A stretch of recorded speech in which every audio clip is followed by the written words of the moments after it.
Mobile phone डाल दिया, चाबियाँ डाल दी, हैंड सैनिटाइज़र डाल दिया, कुछ भूल तो नहीं रही? Oh! Oh my God! How can I forget Everteen's toilet seat sanitiser. क्या आप जानते हैं cleaning the toilet with water is not enough? It's very important to take care of your intimate parts. Yes.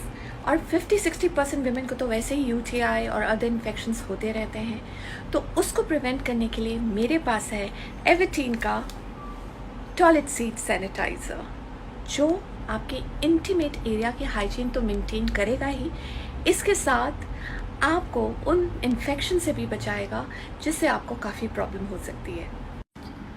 Everteen's Toilet Seat Sanitizer, I always carry it in my bag. It disinfects the toilet seat in just 5 seconds and help prevent UTI and other infections. You can use it on toilet seats, flush lever, seat covers, and doorknobs.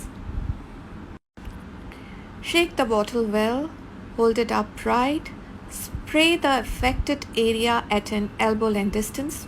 Wait for about 5 seconds for sanitizing before using the toilets. So इसीलिए अपनी hygiene को maintain करने के लिए और बहुत सारे infections से बचने के लिए प्लीज़ बाय करें एवर्टीन्स टॉयलेट सीट सैनिटाइज़र। सारे बाइंग ऑप्शन में डिस्क्रिप्शन बॉक्स में लिख दूंगी। Go and buy and protect yourself. Thank you.